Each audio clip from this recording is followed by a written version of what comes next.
Hello दोस्तों, welcome back to the CAD engineer. आज हम डिस्कस करेंगे न्यूटन्स लॉ ऑफ मोशन के बारे में। अभी हम क्यों डिस्कस कर रहे हैं दोस्तों इतना सिंपल टॉपिक, क्योंकि ये हमारे मैकेनिक्स ऑफ मशीन का फाउंडेशन है, इसलिए हमें इसको डीप में समझना, प्रैक्टिकली समझना बहुत जरूरी है। आप देखिए दोस्तों, जो न्यूटन लॉ ऑफ मोशन है वो हमें क्या एक्सप्लेन करता है कि कोई भी ऑब्जेक्ट मूव क्यों हो रहा है, कोई भी ऑब्जेक्ट स्टॉप क्यों हो रहा है, या फिर उसके ऊपर फोर्स अप्लाई हो रही तो वो कैसे रिएक्ट कर रहा है। तो ये हमें लॉ ऑफ मोशन बताते हैं।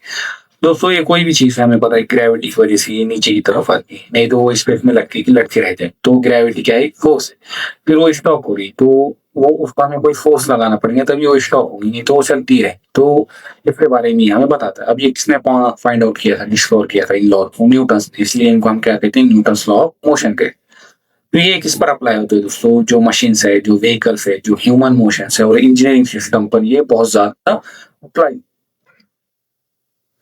जो न्यूटन थे दोस्तों, उन्होंने हमें 3 लॉज दिए थे जो मोशन है। तो उसमें से पहला लॉ क्या है हमारा, कि कोई भी ऑब्जेक्ट हो, अगर वो रेस्ट कंडीशन पर है, एक जगह रखा हुआ है, तो वो हमेशा एक जगह ही रहेगा तब तक, कब तक रहेगा वो एक जगह पर, जब तक हम कोई एक्सटर्नल फोर्स लगाकर उसको मूव नहीं करें। और जब हम उसको मूव करेंगे दोस्तों, तो मूव होता रहेगा।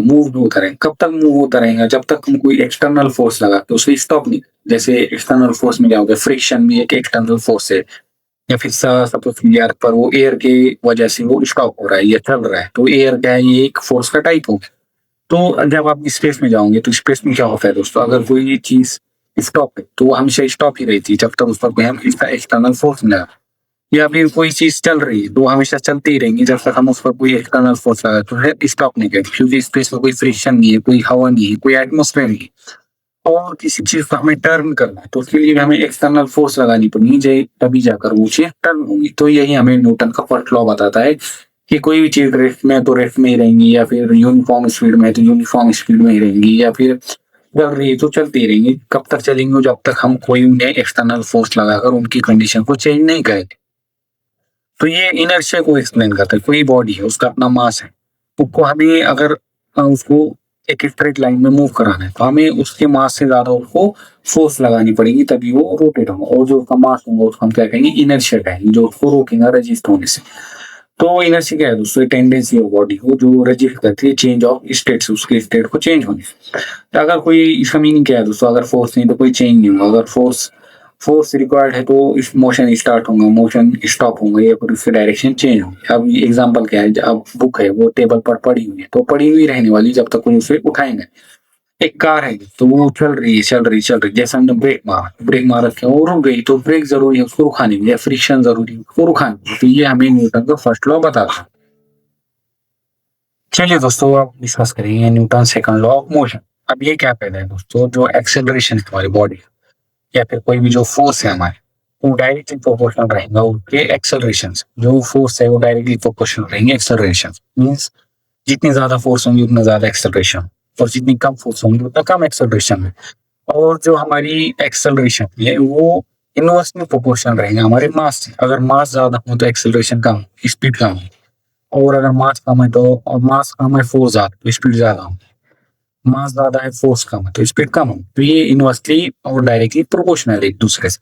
तो वही हमें ये सेकंड लॉ का ये हम मैथमेटिकल फॉर्मूला है दोस्तों, force equal to mass into acceleration. ये हम सेकंड लॉ से ये फॉर्मूला हमने कैलकुलेट किया। और ये मोमेंटम, मैं आने वाली वीडियो में बहुत ही डिटेल में डिस्कस करूंगा दोस्तों। देखिए दोस्तों, ये उसका मीनिंग है जो हमने अभी डिस्कस की, मोर फोर्स मोर एक्सेलरेशन, मोर मास लेस एक्सेलरेशन। तो वही है दोस्तों, इंपॉर्टेंट लॉ है ये हमारे मैकेनिक्स ऑफ मशीन। जब भी हम फोर्स कैलकुलेट करेंगे या फिर एक्सेलरेशन कैलकुलेट करेंगे किसी मशीन का, फोर्स या एक्सेलरेशन, तो हमें ये लॉ बहुत ही काम है। जो लाइट ऑब्जेक्ट होगा वो एक्सेलरेट फास्ट करेंगे कंपेयर टू हेवी ऑब्जेक्ट। वैसे ही pushing a loaded cart is harder harder देना एम्प्टी कार्ड। जो एम्प्टी कार्ड होगा वो हम इजीली पुश कर सकते हैं। जो लोडेड कार्ड होंगे, जो भरा हुआ हमारा बॉक्स होगा, उसको हम आसानी से पुश नहीं कर सकते। वैसे जो हायर इंजन फोर्स है तो वो हायर व्हीकल एक्सेलरेशन प्रोड्यूस करेगी। तो यही ये सिंपल लॉ है जो हम हमारे डेली लाइफ में यूज करते हैं, लेकिन हम लोग पता नहीं होता है। चलिए हम डिस्कस करेंगे Newton third law of motion. अब ये Newton third law of motion का स्टेटमेंट क्या है, every action that is an equal and opposite reaction. अब ये क्या है दोस्तों, ये फोर्स एक्सप्लेन करता है हमारे फोर्स के इंटरेक्शन को। मींस सपोज कीजिए हम ग्राउंड पर चल रहे हैं, तो हम क्या कर रहे हैं दोस्तों, जो ग्राउंड है उसको पीछे पुश कर रहे हैं, तो ग्राउंड क्या कर रहा है, हमें आगे पुश कर रहा है। ये हमें समझ नहीं आता, ये बहुत ज्यादा सोचने पर समझ में। सपोज कीजिए एक वॉल है, वॉल को पुश कर रहे हैं, तो ऐसा नहीं होता है सिर्फ आप वॉल को पुश कर रहे हैं, तो वॉल भी आपको पुश कर रहा होता है, क्योंकि उसके पास वेट है, उसके पास फोर्स है, तो वो भी आपको पुश कर रहा होता है। जब आपका जो फोर्स है उसके वेट से ज्यादा हो जाएंगी, तो हम सब कुछ करेंगे उसके फोर्स से ज्यादा आपकी फोर्स होगी, तब वो वॉल पुश हो पाएगी। या फिर वॉल अपनी जगह ही रहेंगे और आप पुश करते रहेंगे, आप थक जाएंगे लेकिन वॉल नहीं थकेंगे। वैसे दोस्तों गन रिकॉइल है, जैसे हम गन शॉट करते तो गन क्या है, पीछे की तरफ जाती है, तो वो क्या है, रिएक्शन है। एक्शन क्या है, जो बुलेट है वो एक्शन है।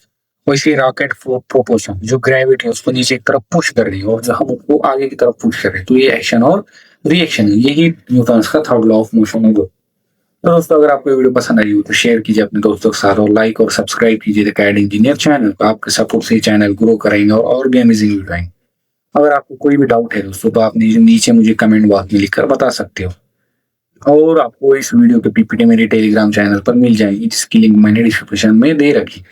So thank you so much दोस्तों, मिलते हैं नेक्स्ट वीडियो में।